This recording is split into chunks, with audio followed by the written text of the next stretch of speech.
E-10 Talk. That's right. E-10 Talk, episode 157.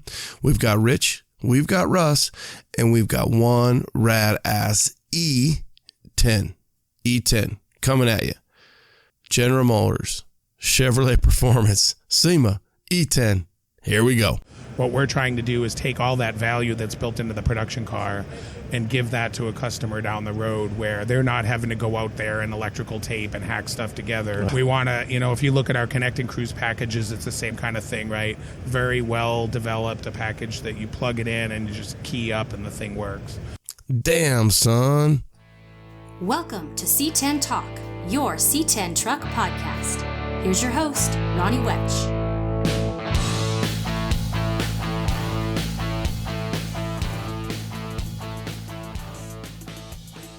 C10 Nation, listen up. What up? Let's get this 157 rolling. I've got papers all over my desk, things to chat about, and who knows if I'll keep it all straight. Mostly, the number one thing is Thanksgiving is right around the corner. I hope you guys have a safe, happy Thanksgiving, surrounded by friends and family. Co-workers, sometimes family stuff can be a little crazy, but hopefully 2019, you have a blessed Thanksgiving with friends and family. Lots of turkey, lots of food, and everything goes well for you guys. Let's see here. What do I got? I literally have stuff all over, spread over, trying to kind of show note you guys up and out. SEMA's over. SEMA's over. Dino's over. I don't know what to do. Hopefully just get kind of caught up. Tons of content to still get out.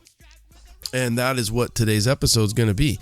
It's an E-10, which Rich and Russ sat down with me in the MagnaFlow booth. Killer dudes.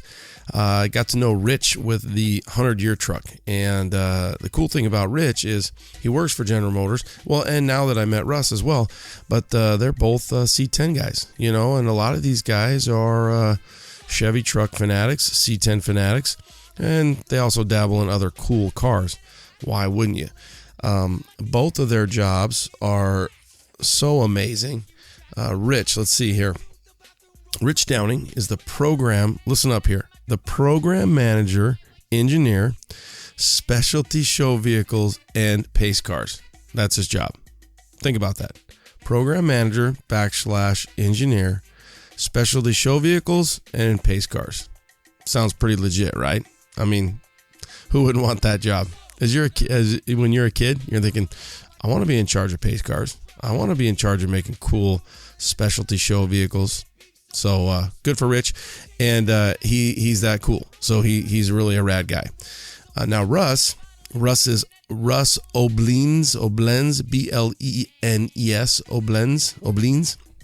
He's the director of Performance and Racing Propulsion Team. So the director of the Performance and Racing Propulsion Team. So when these two get together, it's just awesome. I mean, think about it. We've got somebody who's in charge of making you perform and propulse, and then somebody who's in charge of rad show vehicles and pace cars. So what a dynamic duo we have here on our hands. And they are the two behind the E-10, the electric 10. And I'm honored and stoked that they sat down with me.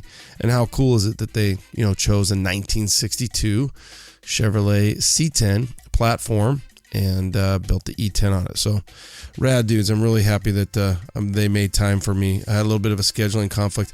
I don't even know if I mentioned this on the show, but last week, I don't think I did, because not only did we go from SEMA stuff, then right to Dino stuff, to now we're finally getting into some of my SEMA content, but because of daylight savings, there was some snafu in some of the scheduling, but Rich and Russ made it happen, and again, really rad dudes that just built a rad truck, and I'm glad that they sat down with me. Thanksgiving, went over that, next 4 shows. So because of my SEMA time, we've got 4 shows coming at you, the next 4 Tuesdays, and they're all my SEMA coverage. So it's going to be Russ and Rich for the E-10. It's going to be Joey G talking about pretty much his OBS, but we get into, he's got a whole fleet of trucks. We'll get into that, Joey G. And that's probably going to be more of an OBS episode, because we do talk about blackjack. And then I've got Matt from Beltec. And I also sat down with Randall Artec. Now, Randall was on a show way back when, I think episode 22. He's the man behind, the Duke, the Ponderosa, and this year the K50 Blazer, the Bulldog. So the guy that's building trucks to do truck stuff, the guy that's on Artec, that's building those big old crew cabs that GM didn't make, but he's making it look like they sure did. So those are your next 4 episodes, or at least those are my 4 that I have that I'll be sitting on. I also think I've got a couple other things I want to do in the meantime, so I'll sneak them all in there. But bottom line is you got content pretty much for the rest of the year in your travels and everything that you're doing. So hopefully you're safe in your travels, especially if you're traveling this week for Thanksgiving and you're listening to C10 Talk and the Truck Show. Who else can we listen to? Our Lifestyle, the podcast, the Round 6. What else is out there? Obviously, a lot of guys listen to Rogan. So many rad shows. The one that I was just on is Making the Difference. That's a local firefighter, and he's also a C10 fanatic. So you can check that one out. There's some leadership and some fire department stuff and some truck stuff on that one. But a lot of pod out there. It's obviously becoming extremely popular. A lot of people are into the pod business. And so for me, during Thanksgiving, I'm very thankful that you are listening to C10 Talk, or in this case, E10 Talk. So, yeah, awesome. My note here, E10 and the E-Crate. So they're going to get into it a little bit, but to think that, within 10, maybe even sooner, 5 years, you're going to be able to, order up an LS3 or skip the page and go to an E-Crate motor. Pretty rad, right? I mean, that gets an old damn son to think that you can order up a electric motor for your C10 and go to town. I think my son's going to have his name all over. Hopefully he can save some money. By the time we get done with his truck, we might be ready for an E10 because E-Crate, because we're not going very fast. He's got his little LS motor, his 5.3. It's ready to go, but the rest of the project is pretty much at a standstill. I think we've got some stuff over Christmas break we're going to get done suspension-wise, but we definitely need to get that motor wired up and a lot of other stuff. So good times. But like a little bit of a damn son on that one. Speaking of electric trucks, how about that Tesla CyberTruck? How ironic that 2 weeks ago I sat down with these guys and we talked about the E-10, and then they came out with that Tesla CyberTruck. It's so crazy looking, it looks fake. If you haven't seen it, I don't know what rock you've been under. If you did see it, you probably thought it was almost fake. If you didn't take the time to really dive in, you're like, what the hell is this? It's cool to see the creativity that everybody, kind of jumps behind and makes the 4-wheel drive. And then I saw one with the big trailer. If you saw a quad, that wasn't really the creativity of somebody else making a meme. That was, freaking Elon Musk making an electric quad that goes into the back of the Cybertruck. Who wouldn't want one of those? I would want one of those. I think that'd be pretty rad. Don't tell my neighbor who's like a 250R 2-stroke dealer, literally like Mr. 1984, 85, 86, 87 trike and, 4-wheeler. He's got them all. He's lit 50, 60 of those things in his backyard, working on them all the time. So if you need a 3-wheeler or a 4-wheeler Honda 250R, get with me. I'll hook you up with my neighbor. He's got a lot of cool shit. Saudi. So think about Saudi. So go back a couple episodes and I did a little Saudi talk with Boris and Gary Case. I don't think it's went the way that we thought it might. And, maybe it did. Maybe that's exactly what everybody did think. The one thing that I was conveyed on that I will tell you from, a few sources is that 450 vehicles went over there. And I was led to believe, and I think we all were, that 450 were going to be put on an auction block. That did not happen. What I was told as of late by the people that did go was that about 100 of them were picked or chosen for auction block, and the rest were out in like a salon, so kind of like a show, and that they were, the audience knew they were all for sale. So I know, Brad did sell his Suburban carryall. So that was cool. I haven't talked to him yet, but he did sell it. I don't think anybody else that I know sold. I believe the Scott's Hot Rods, what was that? The G10 that came from the Good Guys. that sold as well. I think that went for $120. Now somebody I think mentioned that a big rig sold for like millions and millions of dollars, but I don't have that much time to follow everything that was going on over there. I almost went. I actually was going to go with Con Media, and it just didn't work out. My passport had just expired like 2 weeks prior. So I was sitting there at Seth's on, get down weekend, Saturday, and I was ready to go. And my wife sent me a copy of my passport, and it expired. So it wasn't meant to be. I would have liked to go just for the experience. Obviously, a lot of cool people over there, but again, it wasn't meant to be. So let me see if I can get with some of the people from Saudi that went, and I'll do the best I can and be biased. I mean, let's just see how it went for everybody. I will say that somebody who I have also had on the show, Kevin Aguilar, formerly of Street Trucks and now of Fuelish Media, he just posted a little bit ago, hey, I'm back. I had a great time, and everything went great. So maybe that's because he wasn't selling a vehicle. I just feel like if people put their vehicles on a freighter, on a cargo, a container, it went over there, they're probably thinking, hey, I wanted this thing to sell. And maybe they were led to believe that, and it just didn't happen. So we'll give it a little bit of time, and we'll jump in and see what we can find out. Reviews. I do have a thing written here, carbon fiber Provost. So what I want to do is just a huge shout out. I posted it up, but sometimes posting it up isn't everything, and sometimes just putting it on here isn't everything. But the whole team over there, the Provost Pimps, Provost Motorsports. Sean was at SEMA, and he got in the Hoonigan little donut machine thing, and he put the Goldie, the Blazer, into the wall. It had a carbon fiber on the front right corner, and down low on the essentially kind of the little kick there, it had a C10 Talk sticker. So they gave me the outer skin of that front fender. So I've got myself a 67, 68 C10 carbon fiber outer skin from Goldie. So not only does it mean a lot to me because it's from them and it's from Goldie, but it says C10 Talk on it. So anytime somebody's willing to put my name or my logo on their vehicle, that's amazing honor. And I don't even, thank you. But then they gave it to me, and I thought that was so cool. So again, from the bottom of my heart, it's probably one of the coolest gifts. Honestly, thinking about all the gifts that I've got some really cool gifts, some gifts that people have put a lot of sweat and labor and heart into. But it's definitely one of the coolest. I would say probably Dino gave me a C10 Talk, now playing on air neon light. That's pretty cool. You got to admit, that's pretty rad ass. And then this little carbon fiber thing was pretty cool too. So they're definitely up there.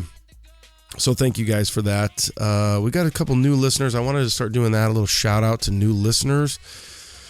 So let's see, Jeff over at Body and Colors Auto Restoration. What's up? Thanks for tuning in and finding us. C10 Talk, OBS Talk, and listening. Another one I've got here is Dave, and his Instagram is Low Body Mass C10. Low Body Mass C10. So I'm assuming Massachusetts. How do you like them apples? Dave over there. So a couple guys that are kind of new and wanted to welcome you to the family, man, to C10 Talk and to the C10 Nation.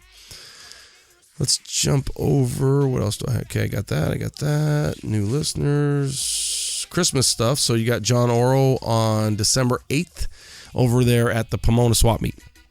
That thing starts, at the crack of dawn. Sometimes people get out there on the 7th, but if you're able to be in that area over there in Cali, Pomona, C10 Club is going to do their toy drive. Hit him up on social media, C10 Club, and he's got all the specifics on there. But unwrapped toy, unwrapped, unopened, boxed up toy, and they're looking for that. I think a couple of the other, I think El Chuco already did theirs, and then Tennessee usually does one, and C10 Club Texas. But I didn't see anything on their social, so I'm not going to jump into it because I don't want to commit them into something that maybe they're not doing this year. But I think Brian Vowell AZ C10 Club will do one as well. Let's get into a few reviews real quick. I want to get, again, I keep trying to do this. You think I would have these down, but let's see. This is Low Ford. I thought that was cool. 89, 5 stars. Love your show. Have been listening for a few months now. Don't have a C10, but the passion goes deep into the 88 and 98 trucks as well. So you're going to be pretty stoked about the OBS stuff. OBS Talk, hopefully by the new year, it'll be over on its own. I need to really submit the stuff for that. So OBS Talk will be out on its own. That's my objective for 2020. One of them. Thank you so much, Lowford89. If start, perfect. Thank you. Next one. Great job keeping me sane. 5 stars by P1 Elevator Guy. I love your pod. I listen while driving, and you keep me from ramming all the idiots on the road. Keep it up. And that's Ian at One Man Customs. I believe some of these, again, sometimes I don't know if I read some of these, but I'm trying to keep track to make sure I don't. Let's go one more real quick. So thank you, P1 Elevator Guy. If start, perfect. Thank you. One more. If you love C10s, you have to listen to this podcast. I agree, and thank you. 5 stars by Nick 4.3. I recently started listening, and I have listened to every episode. They are great. Really get you motivated to work on your project. Keep it up, Ronnie. Thank you so much, Nick 4.3. If start, perfect. Thank you. You guys, if you have a chance, please rate and review the pod. It helps us out. Share the pod. Let everybody know you're listening to C10 Talk, and we appreciate it. So let's get into some kind of quasi commercials.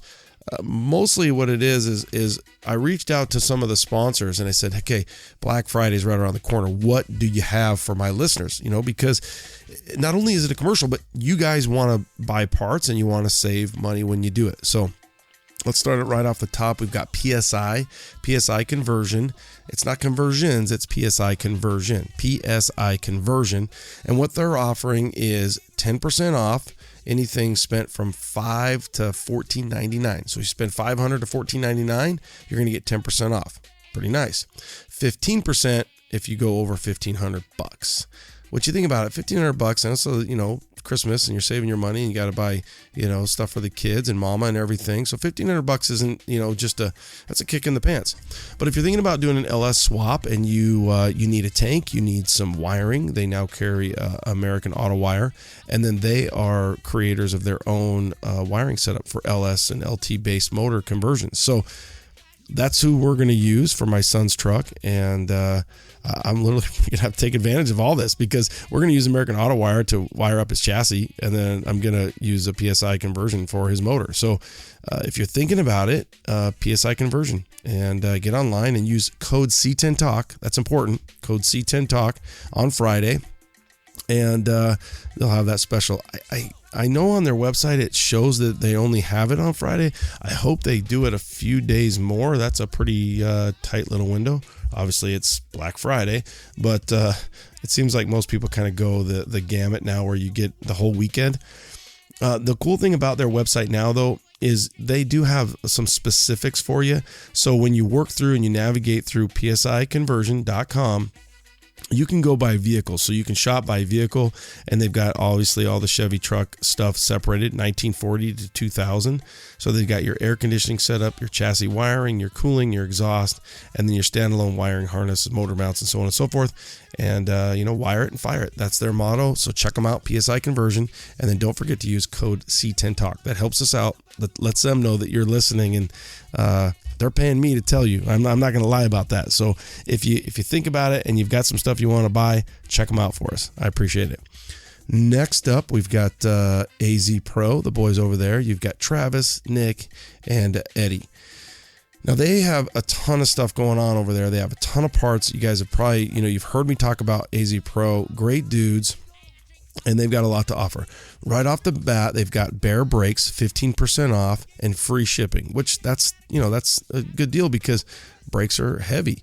They also have a 50% off color matching of your Bear Brake. So if you want to color match that, powder coat your calipers, they've got half off on that. So, and this starts, I believe, like Wednesday or currently right now, and then they're running it all the way till Monday at like 11 o'clock. So you've got some time built in there if you're thinking about it and you're counting your pennies and seeing what you got. But Bear Brakes, 15% off, free shipping, and then 50% off color matching.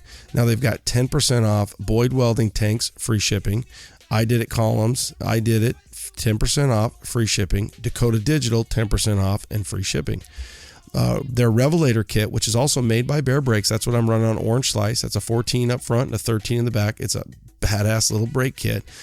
That's 10%. That's not free shipping, but that's 10%. So if you're looking at upgrading your brakes there, you can look for their Revelator kit. You can give them a call. They also have some different specials, different pricing specials. So some are going to be 5%. It's really random, but some other stuff that they carry. Obviously, for suspension stuff, they've got chop and block. They carry chop and block. They carry React, and they carry QA1. So a lot of different formats for your chassis guys and what you're looking to do. Lower your vehicle, give it a little bit more handling. Stoner speed tubs, those are the 69 to 72. Now, those were the Hills inner tubs. Now, Blake Stoner has picked that up, bought that from Hills, and now he's selling those. And AZ Pro, Travis, those guys are a dealer for them. So they've got some specials on Stoner tubs for this 67 to 72 guys. Beltec, Entropy radiators, Vintage Air, and QA1. So a little bit of everything. Hit them up. Brothers Trucks. So what Brothers Trucks has got going on is pretty much a site-wide thing. If you want to get in early, a little C10 Talk VIP, you use code BLKF19. So black BLK F Friday and then 19. But you can get in early. You can get in Wednesday, Thursday before Friday if you use that code. You go in, you select everything, and then at checkout, bam, you put in BLK F19. And that gets you in for that Black Friday special pricing before Friday. You want to get that done Wednesday or Thursday. You just watch the game, and you're sitting there, and your turkey's kicking in. You're getting a little tired, and you're like, hey, I want to go play some football, or I want to go spend some money.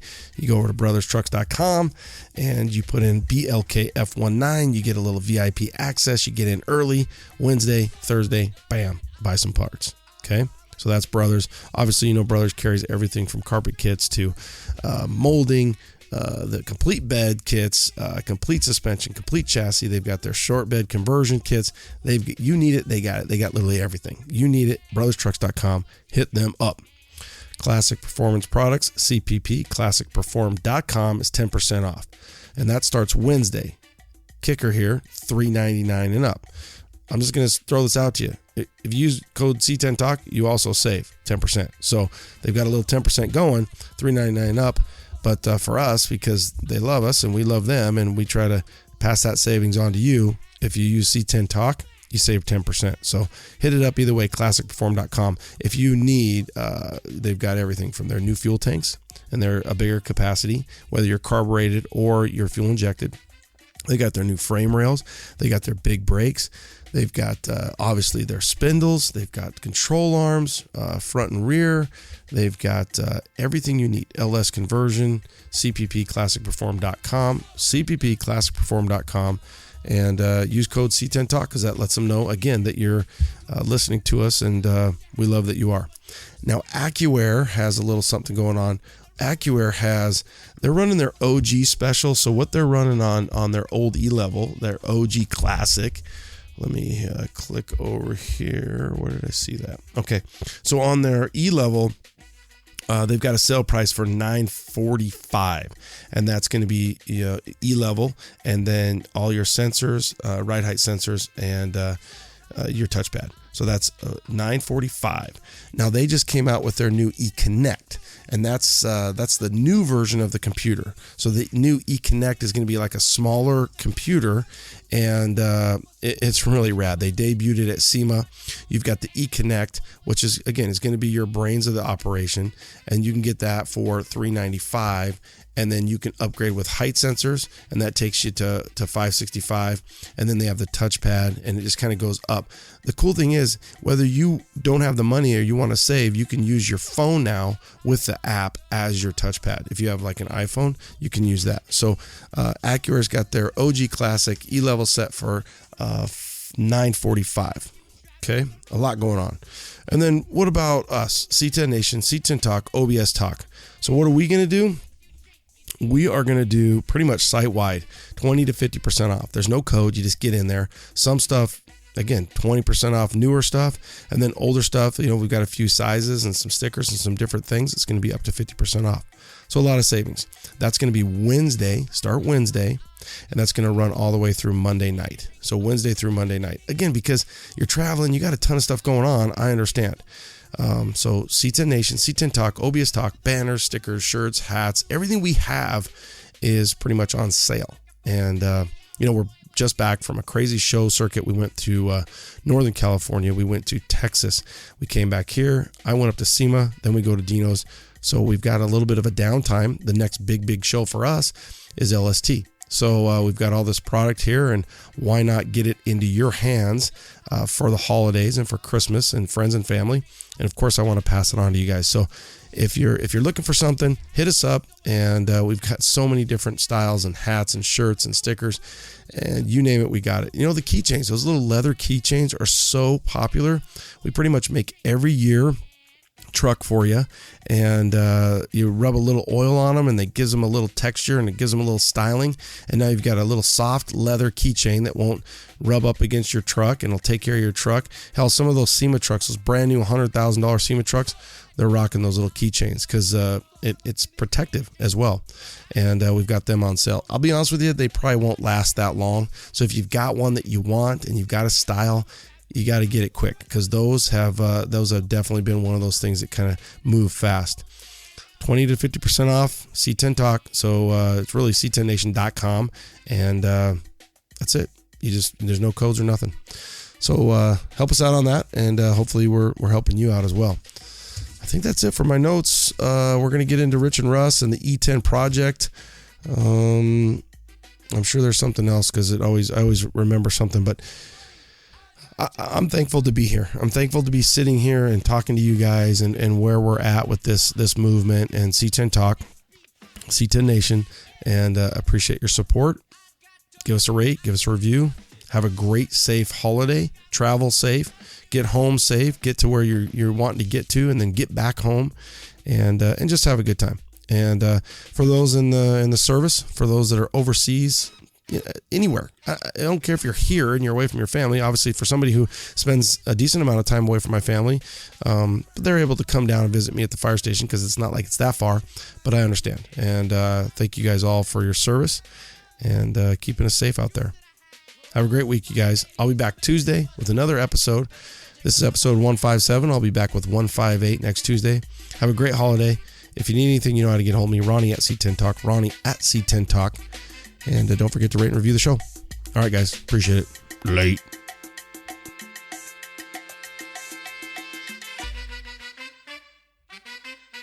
All right, guys. Thank you. We're in the MagnaFlow booth. These guys do it up for us, right? And we have such a good time. We couldn't do it. Great people, and they make it happen. So I always want to give props to MagnaFlow and the guys over at Shout Engine. I've got Russ and Rich Downing from Chevrolet Performance. Rich, you guys are making some waves today, SEMA 2019.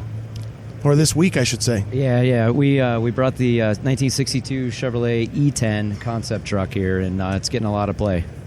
One thing you and I have talked about is how you've kind of had a few different generations. I remember the short bed, square body, 4-wheel drive truck that came out, the black and red one. Kind of, speaking of Paul Hitch, that was one of the videos that was in with Paul, the truck, and then the 100-year truck, you guys did that. And now you've got the 62 E-10. And I don't know that we saw that coming, so it's pretty crazy, that you guys, if that was your objective, good job. Yeah, thanks. That was the goal. We were trying to hide it and make a big splash, so I think it worked pretty well. Cool. Russ, I don't know if you've done any pod or anything like that. I'm sure lots of interviews. What's your background, and how did you get into this mix? So I'm the performance and racing team manager, so our group does anything that is performance propulsion related. So we build all the race engines like C8R, we build all the Copo engines in-house. And then last year we did the E-Copo, was kind of the first stage into what electric crate would look like in the future. So after that was such a huge hit last year, Rich and I talked, and we got with leadership. We're like, hey, we need to do something that really is what's the next step with E-Crate to get that much closer to something that comes to fruition to be able to actually sell to customers.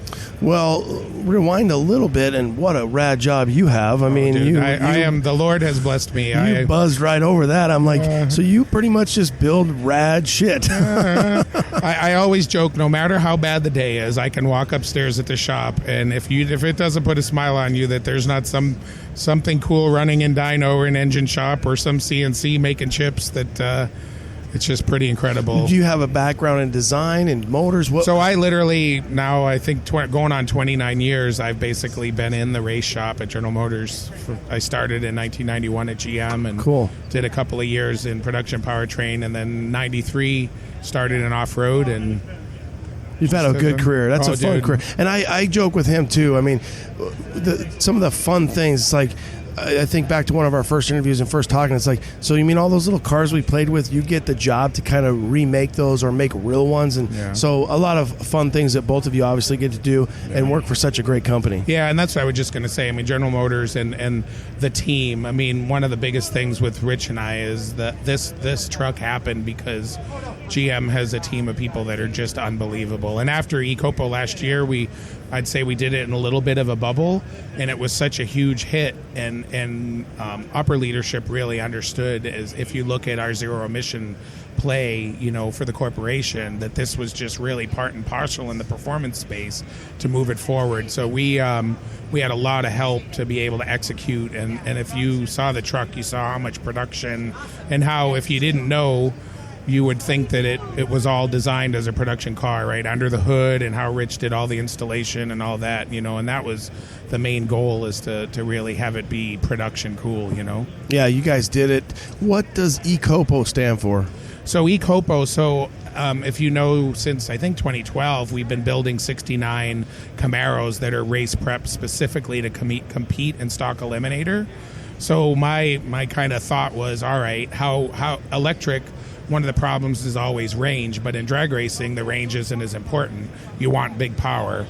So we worked with a partner that had been doing some electric race car stuff, and we took one of our Copo race cars and put a full electric propulsion system in I get it now. I didn't know if it stood for something else, but it ran 940, low 140 miles an hour, and it was just a rocket ship, and then that was really race specific with all aftermarket parts. And this is really coming back to what can you truly do to offer the hot rodder a package that, they can take their favorite ride and want to make it a little different, right? Imagine pulling in, that's what we were joking, imagine pulling into, in Newport Beach and pull into coffee and cars and lift up the hood of this E-10 or C-10, and the thing's all electric, and it comes in perfectly quiet, and then does a big old smoky burnout pulling out. Well, it is absolutely stunning, and it's absolutely crazy, and it's one of the things I want to make sure I mention. It's so funny. I'm so glad you said it earlier. Is that you have the ability, or somebody would have the ability to change the audio of it, so you could roll into Cars and Coffee with your E-10, and you wouldn't hear a word, or a word. You wouldn't hear a sound. Or you could, put it on the Rolodex, and what are some of the options? It's a pro stock 500, 500 inch go-ga-da. Yeah. You want a Lambo. You want a Lambo or a new C8, right? You heard the C8R. Yeah. I mean, you've probably seen the videos. I mean, you listen to that soundtrack. Imagine if it sounded like that, The setup in this truck isn't quite that crazy. No, not yet. We're working on it. Still having the audio to foil somebody and be like, oh, yeah, here they come. Now, the one thing I think you should do is maybe a Phillips 76 air freshener that's got a little petroleum smell in it. We were talking about the E10. The C16 scented candles in the cup holder. Totally, because it's funny. Even to this day, I think we clean them up, we put throttle bonding on them, and we do all this work on them. You still have a little smell, whether it's from the exhaust, whatever it might be, and whether that's a good thing or a bad thing. It's kind of that you're in one of the old trucks, and it is nice. Especially with the family, you get in the minivan or a newer vehicle, and you're like, I don't smell like I just worked on my truck today. But the E10 has a little bit of everything, little bit. So one thing that, as my mind's kind of going, is it's funny to listen to you talk about the electric motors. We all started with electric motors, little kids, and we took the little battery, and to think there's so much power there. Yeah, it's funny. I spend a lot of time talking to people here on the show floor, and they walk up electric vehicle, like you ruined the truck, that sort of thing, and I started talking to them a little bit more, and I'm like, you guys raced RC cars when you were a kid, right? Electric RC cars. Well, yeah, and I'm like, well, it's the same thing, man. So it makes power, right? Your RC car was fast, right? So why is this any different? And start talking to them about the technology. And it's funny, about 10 minutes in, they finally turn around like, wow, I might have to actually look into this now. So as a gearhead guy, right, and I grew up doing the RC car thing, the same thing as you, and it's funny to see it all come full circle now. It's there's so many positive benefits to the electric powertrain. Torque, right? We all want a big block, high compression that makes tons of torque. Well, this thing does it effortlessly in a real tiny package. So why not, right? As a gearhead, a performance guy, just do it. And I think for GM, I mean, to do it the way you did it was absolutely perfect. I mean, my hat's off to you guys to get it done. I'm sure it wasn't easy. You did it in a C10, so of course I'm happy about that. It's killer. And we all started with blowing apart stompers or some little thing, and we put a battery and look what you can do with this thing. And I mean, let's face it, I think sometimes we think, we're always going to be 12, but every day you can't get on the news and global warming this, emissions this. I mean, that's the reality. So as a big company and a footprint, that's something that you guys have to, to look at. And also to be able to do that in a fun way and address the market. And really, if they're coming and talking to you, Rich, and you're at least engaging with them and we're getting the conversation, then that's better than not. Yeah, absolutely. Yeah, starting that conversation is a big deal. So cool. Now, how was it working together? Putting all these things together. A guy who's building the performance, which I really don't know how you go from the fuel motor, petroleum-based motor, and then all of a sudden they're like, all right, we're gonna do some electric stuff, and you're like, okay, let's have fun with that. Yeah, and one of the things for me that was really neat is I love to learn, right? And our team was so motivated, and Rich and I, when we talked, Rich, we've worked together for years on lots of projects. He'd have something cool he was going to build, and everybody needs an engine. So normally I was the one that got the call through the years. But, what has been really neat for me is just getting back on that steep end of the learning curve. When I went into eCopo, I really did not have any knowledge of the space. Almost flunked double E, just barely made it through double E, and when I was going through college. So, and the beauty is just that it's really about basic fundamental physics, right? It's voltage times current equals power. And once you start getting your arms around that, it's just how do you execute it? And, the big thing that is great is, we have the ability to try to make sure that people can execute this in a safe manner, right? General Motors safety is number one. And if you look at how much work we put into validation and safety and all of that stuff, what we're trying to do is take all that value that's built into the production car and give that to a customer down the road where they're not having to go out there and electrical tape and hack stuff together. We want to, if you look at our Connect and Cruise packages, it's the same kind of thing, right? Very well developed, a package that you plug it in and you just key up and the thing works. Yeah. So that's really what the whole play is. And if you it's all about the details, and that's what we think General Motors can bring to the party, driving our zero emissions play and then our safety, and bring that together to really bookend, a lot of, to Rich's point, oh man, you're going to ruin it. We're not saying this is replacing everything. And if you look at even our steps in IC, right, doing the e-crates that we've done that are certified so that we've done emission compliance. So this is really that bookend. You want a 755 horsepower LT5 that'll just thunder. And then another option. No, absolutely. And the great news is then step right over here. There you go. Yeah. But here's this other option, right? There's a lot of people that want the coolness and that are into it, and it's really something that's just that next step. Yeah, it was a big team effort too, doing the build. So, Russ was behind the scenes with his team, Prashant, and everybody else doing the powertrain setup. The motors are obviously all billet for this setup, and the design work had to happen behind the scenes. So all of that was happening. I was in the process of developing the chassis, getting the body work done, and from a time perspective, we actually ended up buying 2 trucks. So I did, a truck with the design studio doing the metal work and all the body and paint, and then we actually had a mule at Milford Proving Grounds where we did all of the chassis development and initial powertrain installation and driving and evaluation. So there was a lot of stuff happening in a very short period of time, and it was a huge team effort to be able to make that happen. So I think the last count, we were up over 85 people that touched the vehicle at one point or another, and it was all in a span of about 18 weeks. So. Well, as team leaders, you guys, obviously it might be the Russ and Rich team. You guys, sounds like you've worked together plenty of times, and that, the familiarity of working with one another, knowing the yin and the yang of it, it obviously worked, and you guys have hit a home run with this. I think it's the bolt base, right? Is that what I read? So that's the motor. What's the overall 5-10 future plan for this? What is GM when you bring something like this out? It's cool. It's a concept. We love that stuff.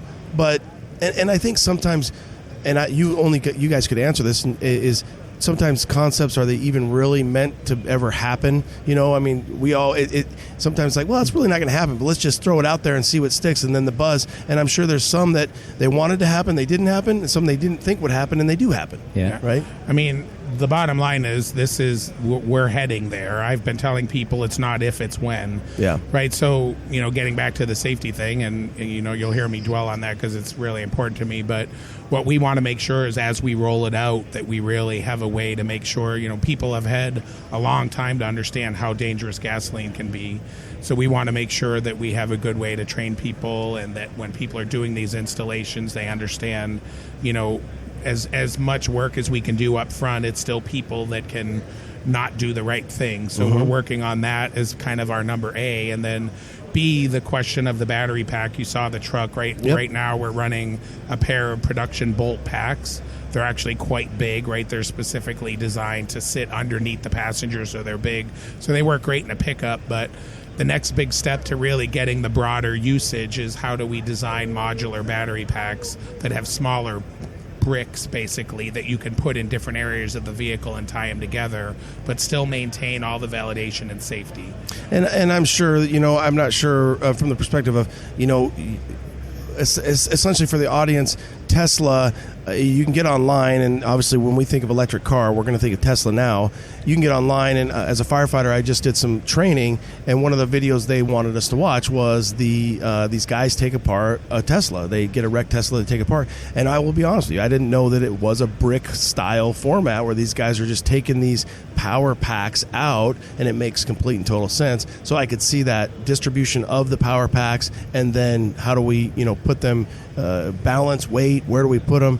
And then the safety, as a firefighter, I've been on a little bit of both: fuel, fire, electric, explosions. Been there. So yeah, I think the only thing, it sets you up for somewhat of a success, a failure and a success, in that if somebody gets hurt, it's in society, it's probably not their fault. It's going to come back to you. You spilled the hot coffee on you?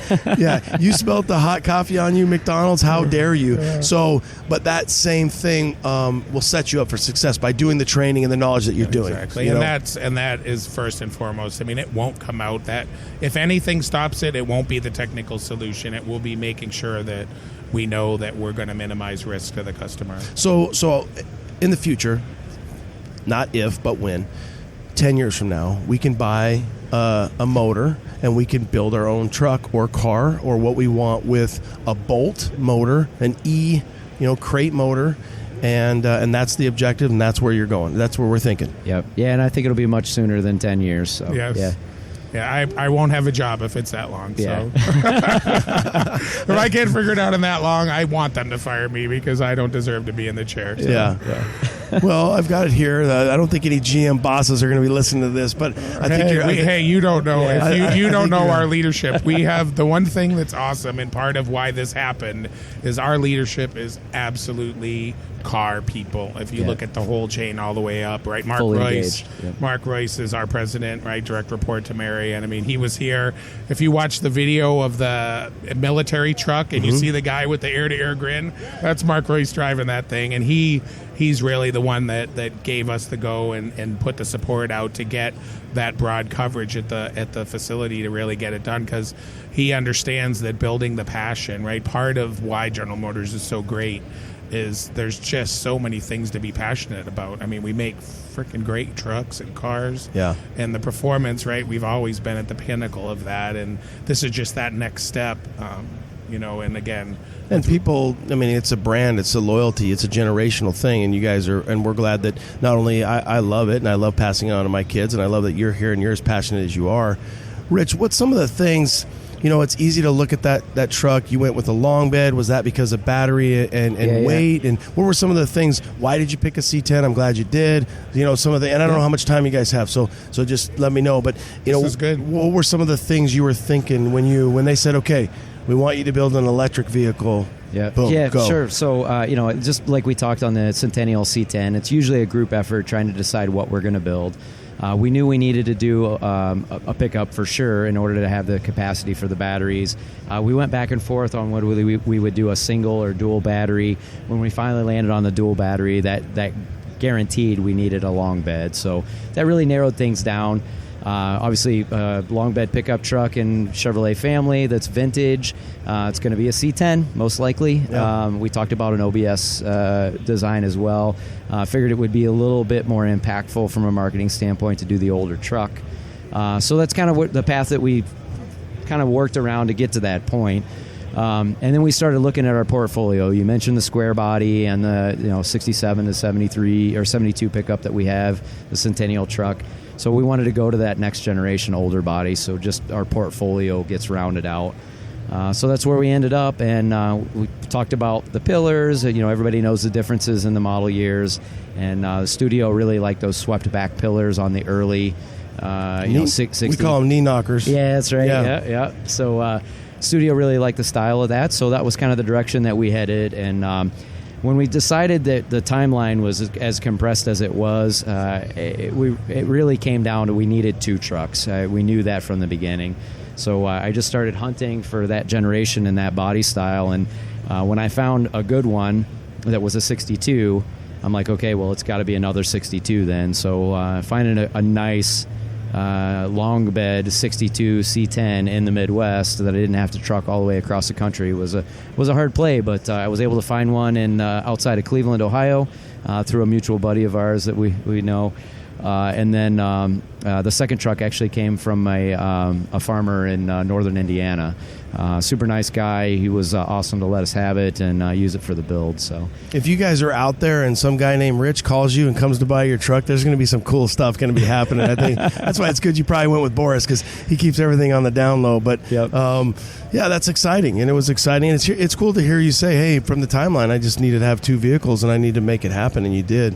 Yep. So at that point, the studio got involved, started pinning the designs. We started working through it. So.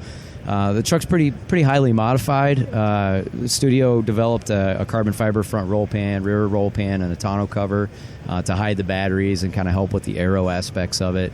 And then we recessed the grille, smoothed the hood, shaved the drip rails, extended the rockers, raised the rear wheel openings, smoothed the tailgate. There was just a ton of body mods on that. They're really pretty subtle. Most people don't know unless you really know the trucks. And I know there's a lot of guys, C10 guys out there that know and can see exactly what we did. So that stuff was cool. But for me, I'll be honest, I really enjoyed. We built the mule truck completely to driver capability at Milford, so it still had a stock body and it had a pretty cool paint job on it. And this was using the body from Indiana on that one. And we got the chance to drive it around Milford Proving Grounds, with a burlap seat cover, the old Western style seat cover. And I hope that someday some of those pictures make it out, because it was a really cool thing to be able to put the miles on and drive that.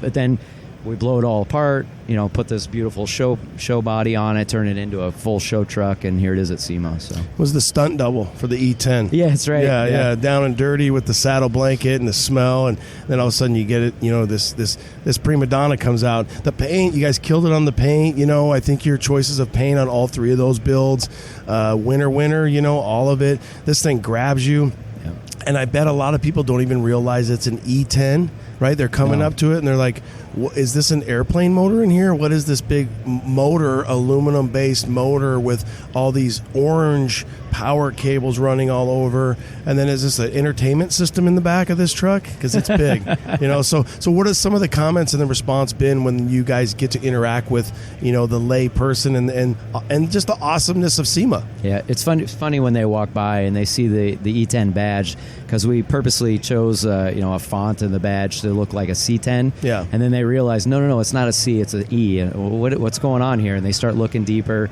And then, the eyebrows start going up, and you just start, you could see them get engaged. And I'll be honest, the response has been overwhelmingly positive, probably more than I anticipated. So I know there's a lot of gearheads here, fuel smell, fuel burning.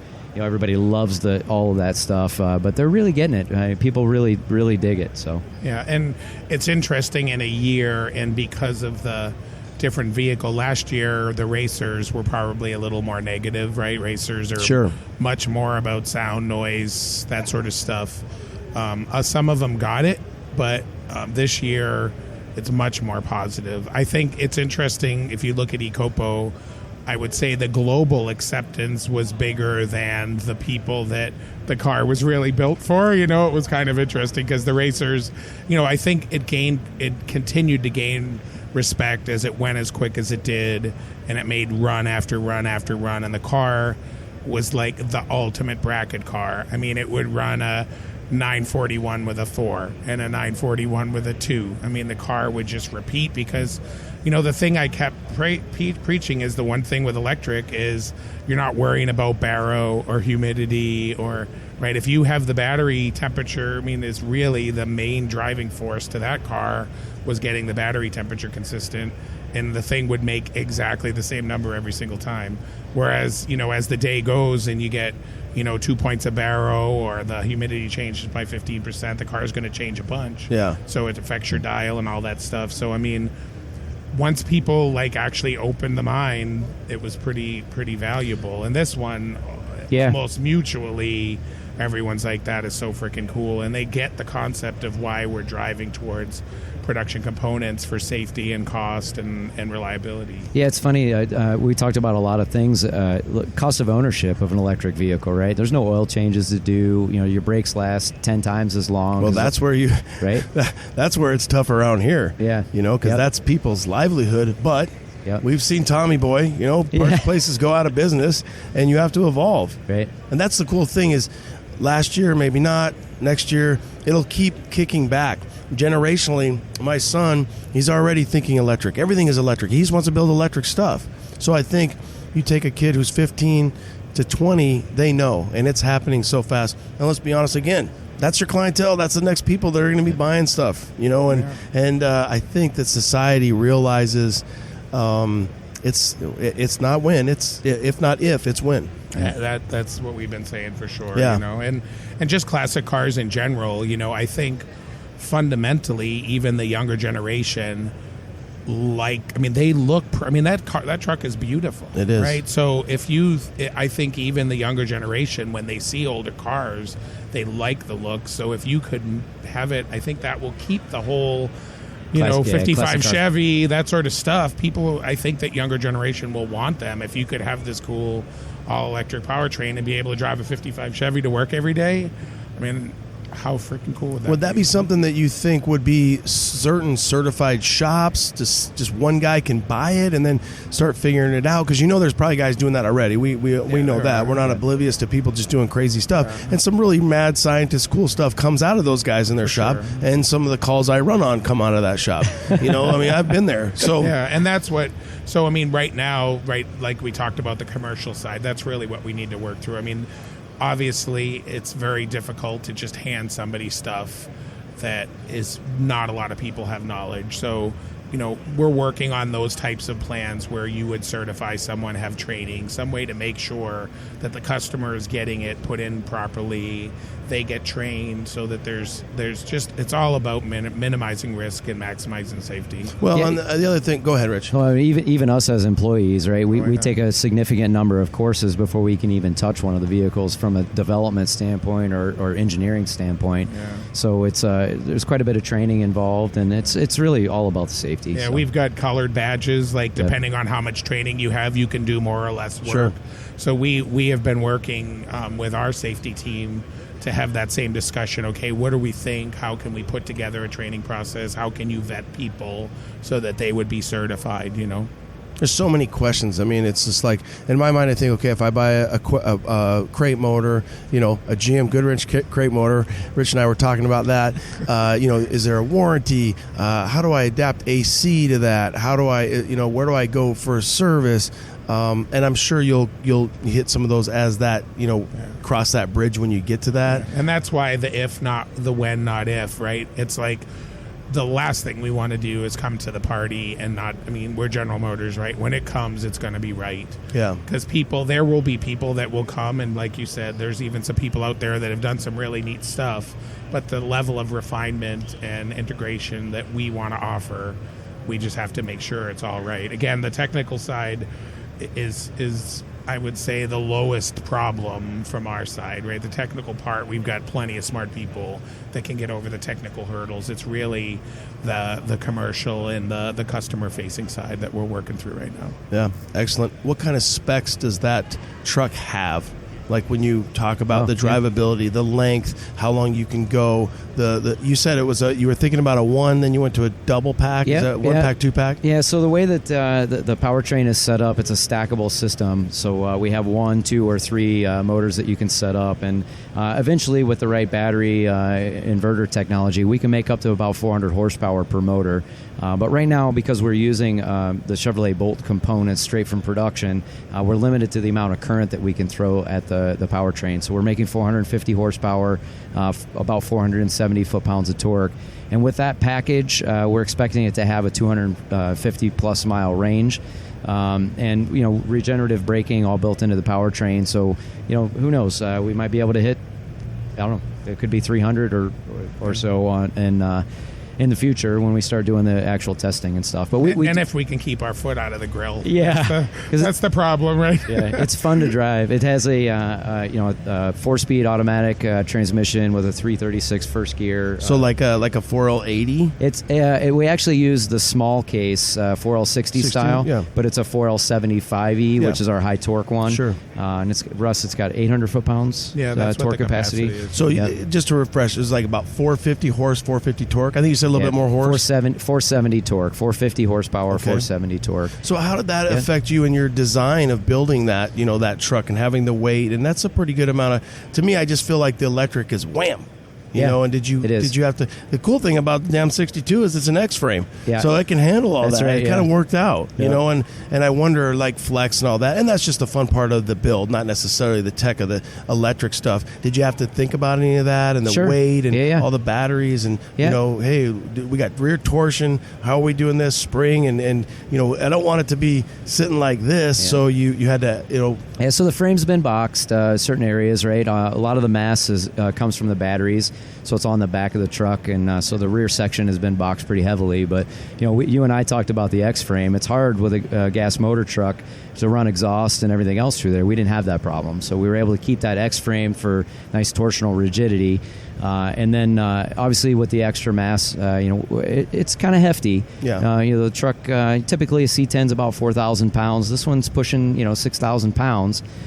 So we did a nice, air ride suspension, heavy duty bags on it. So the thing actually rides really well with that extra mass on it. And with the air suspension, we didn't necessarily want something that we're going to bounce or anything like that. We just wanted to be able to have that adjustability for not only aero but drivability and showcase. I mean, truck guys out there everywhere know you're going to bag your truck because it looks cool. Yeah. Right?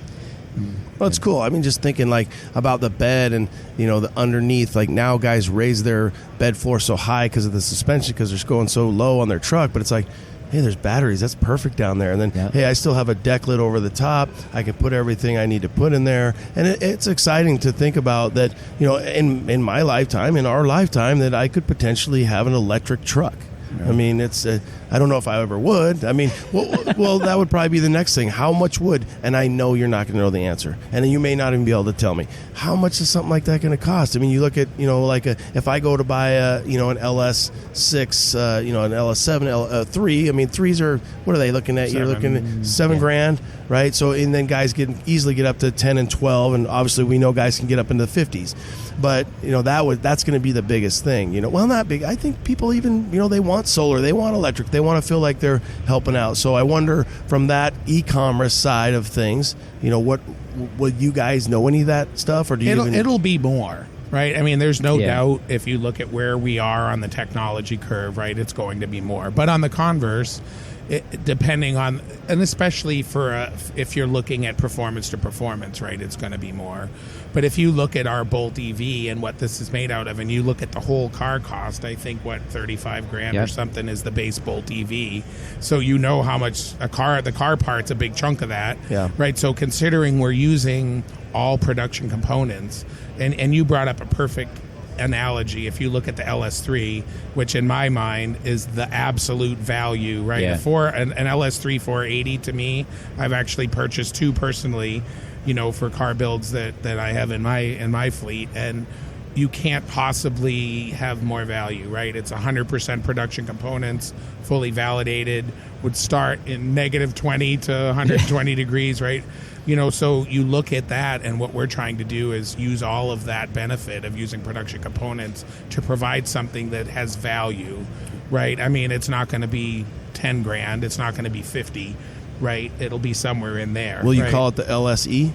Yeah, I think it'll be E-Crate. I think is where we're going. Yeah. E-Crate will be that's been the current nomenclature. So that's what I think it kind of has accepted terminology in house. So. No, and you may have, and I just not understanding it or not technically enough to understand if you offer this. But do you ever have anything where you have like more of a Prius style that would be available where it's a combination of the two? Because I mean, isn't the Volt that way?